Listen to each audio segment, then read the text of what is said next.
25 जुलाई 2024 को सावन मास का पहला बड़ा गुरुवार पड़ने जा रहा है दोस्तों। इसी दिन किया जाने वाला पंडित जी द्वारा बताया गया 5 दीपक वाले उपाय आप लोगों को जरूर करना चाहिए, क्योंकि दोस्तों यह 5 ऐसा उपाय है जो कि हर कभी नहीं किया जाता है।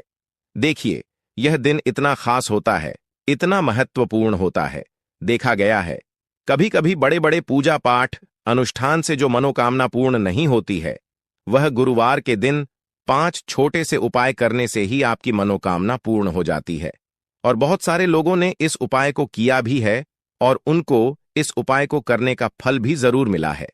अगर आप लोग भी इस उपाय गुरुवार के दिन करना चाहते हैं तो आप इस उपाय को पहले अच्छे से समझ लेना, सुन लेना, उसके बाद करना।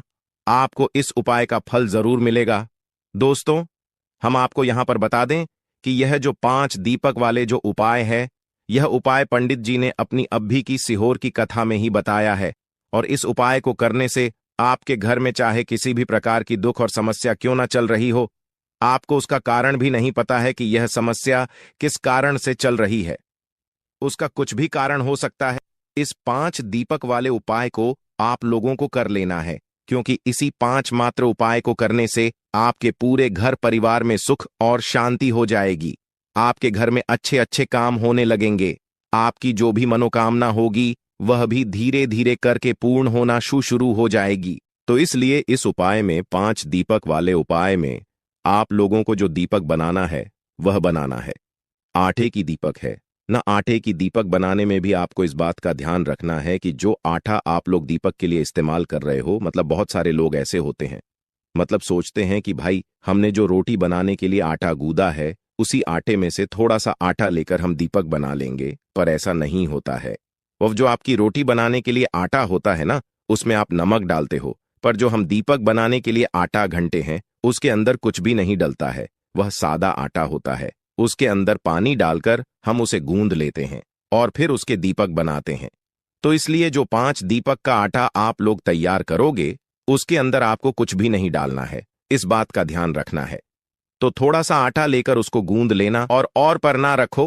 पहले उस जगह पर या तो कुछ चावल के दाने रखो या कुछ फूल की पंखुड़ियां रखो, फिर उसके ऊपर ये वाले दीपक रखो, है ना। इस बात का आप थोड़ा सा बहुत जो है ध्यान रख सकते हो। तो इसीलिए इस उपाय को करने जब निकलो तो अपने साथ में थोड़े से चावल के दाने रख लेना या तो कुछ फूल की पंखुड़ियां रख लेना, ठीक है। इस बात का ध्यान रखना। और इन दीपकों को आपको घर से जलाकर नहीं लेकर जाना है, जहां जहां पर दीपक रखने हैं वहीं पर जाकर जलाना है। तो इसलिए जो माचिस आप लोग लेकर जाओगे वह अपने ही घर से लेकर जाओगे, किसी की मदद लेकर माचिस मत लेना।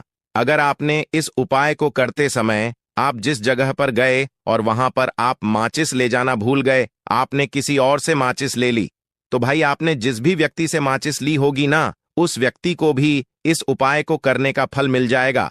इसलिए उपाय को करते समय अपनी ही पूरी सामग्री होनी चाहिए, किसी और से आपको मदद नहीं लेना है। ना तो अपने घर से अपनी ही माचिस लेकर जाना और माचिस लेकर पूरी तैयारियां उपाय की करके आप शाम के समय प्रदोष काल में निकल जाना। जिस भी समय से लेकर जिस समय के बीच में आप उपाय कर रहे हो, चाहे 6 से 7 आज के बीच में कर रहे हो शाम के, चाहे 7 या 8 से रात 8 बजे के बीच में कर रहे हो, है ना, तो आप पहुंच जाना। कहां कहां पर हम आपको बताते हैं, 5 अलग अलग जगहों पर जाना है, जिसमें से सबसे पहला जो स्थान है पहले दीपक को लगाने का वह है शिव जी का मंदिर। तो आपके घर के पास में जो भी शिव जी का मंदिर हो, शिवालय हो, जहां पर शिवलिंग विराजित हो, सबसे पहले आपको इस थाली को तैयार करके वहां पर चले जाना है। अपने घर से शुद्धता का विशेष रूप से ध्यान रखना। शाम के समय तो आप नहा नहीं सकते, सुबह के समय नहा लीजिएगा, अच्छे नए वस्त्र पहन लीजिएगा, धुले हुए वस्त्र पहन लीजिएगा। शाम के समय हाथ मुंह धोकर आप इस उपाय की तैयारी करके अपने घर से निकल जाइएगा, ठीक है। और सबसे पहले जाइएगा अपने घर के पास में ही जो शिव मंदिर है, वहां पर शिव मंदिर जैसे ही पहुंचते हो तो शिव जी के दर्शन करना, उनसे प्रार्थना करना और शिव जी की शिवलिंग के पास में बैठ जाना। बैठने के बाद अपनी सबसे पहले माचिस निकालना और अपनी जो प्लेट है पूजन वाली थाली, उसमें जो पहला दीपक होगा, कोई सा भी 5 दीपक पहले जला लेना है। सब दीपक नहीं जलाने हैं, कोई सा भी 5 दीपक जलाना है, क्योंकि हमें जहां जहां पर यह दीपक जलाना है वहीं पर जाकर हर दीपक को जलाते जाना है। तो पहला दीपक हम शिव जी के मंदिर में जला रहे हैं, तो अपनी माचिस से अपना पहला दीपक जलाना। पहला दीपक जलाकर उठाकर अपनी प्लेट के अंदर से उठाकर उस दीपक से आप चाहो तो भगवान शिव जी की आरती भी उतार सकते हो। अन्यथा ऐसे ही जो है बिना आरती उतारे भी आप शिवलिंग के पास में रख सकते हो।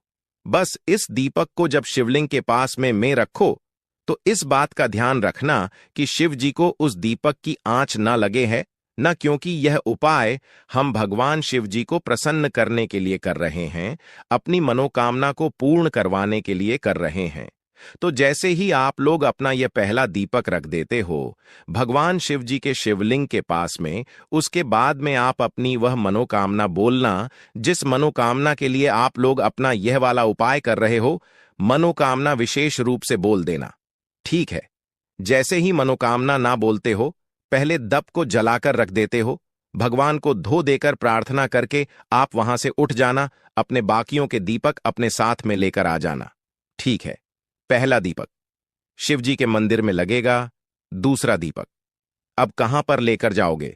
उस शिव जी के मंदिर के पास में, या तो आपके घर के पास में जो भी बेलपत्र का पेड़ हो, बड़ा वाला बेलपत्र का पेड़ हो, उस बेलपत्र के पेड़ के नीचे पहुंचना अपना। दूसरे नंबर का दीपक वहीं पर बैठकर लाना, प्लेट के अंदर ही दीपक जलाकर उस दीपक को उठाकर चाहो तो आरती उतार कर जो है उसी बेलपत्र के पेड़ के नीचे रख देना और वहां पर भी भगवान से प्रार्थना कर लेना, धोख दे लेना।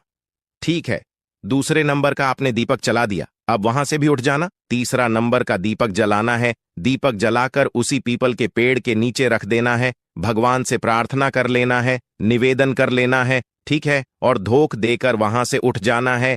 3 दीपक आपने जला दिया है। अब जो चौथे नंबर का दीपक होगा यह आप लोग लेकर जाओगे किसी भी आंवले के पेड़ के नीचे। वो आंवले का पेड़ बड़ा होना चाहिए, इस बात का ध्यान रखना है। ठीक है, आंवले के पेड़ के नीचे पहुंच, तो आंवले के पेड़ के नीचे पहुंचकर अपने चौथे नंबर का दीपक जलाना। दीपक जलाकर उससे आरती उतारना चाहो तो आरती उतारना और उस चौथे नंबर के दीपक को उसी आंवले के पेड़ के नीचे रख देना और हाथ जोड़कर भगवान से प्रार्थना करके धूप देकर वहां से उठ जाना। यहां पर आपने कुल मिलाकर 4 दीपक जला दिए हैं। अब आपके पास बचा है 5वां और आखिरी दीपक। इस 5वें और आखिरी दीपक को लेकर आप आओगे सीधा अपने घर के मुख्य द्वार की, मतलब कि मेन गेट पर कहां पर आओगे? आपके घर का जो मेन गेट है ना, वहां पर आकर खड़े हो जाओगे। घर के अंदर प्रवेश नहीं करोगे। इस बात का ध्यान रखना, जो लोग मल्टीजन रहते हैं, जो लोग किराए के घर में रहते हैं, भाई उनके किराए के घर का या उनके मल्टस का जो आखिरी मेन दरवाजा हो ना, उस दरवाजे के पास आकर आप लोग खड़े हो जाना। और जिनका खुद का घर है भाई, उनका तो 5 मेन गेट अलग ही होता है। तो आइए आपको इस उपाय का जो 5वां दीपक है, आखिरी वाला दीपक है, आखिरी गुरुवार के दिन इसको लेकर अपने घर के मुख्य द्वार पर आकर खड़े हो जाना है। और खड़े होकर आपको बाहर से ही खड़े होकर अपने घर की तरफ देखना है कि आपका सीधा हाथ कौन सा पड़ रहा है, राइट हैंड साइड कौन सा पड़ रहा है। सीधा हाथ की तरफ आपको क्या करना है, उस सीधे हाथ की चौखट की तरफ बैठकर आप लोगों को अपना यह 5वें नंबर का दीपक जलाना है। और 5वें नंबर का दीपक आप लोगों को अपनी चौखट घट पर राइट हैंड साइड पर रख देना है।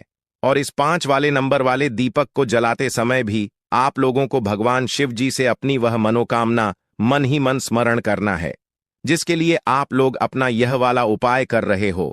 जो मनोकामना आपने पहले दीपक को जलाते समय बोली थी, वही मनोकामना आप लोग अपने इस 5 वाले दीपक को जलाते समय बोल देना और दीपक को अपने घर के मुख्य द्वार की चौखट के राइट हैंड साइड पर रख देना।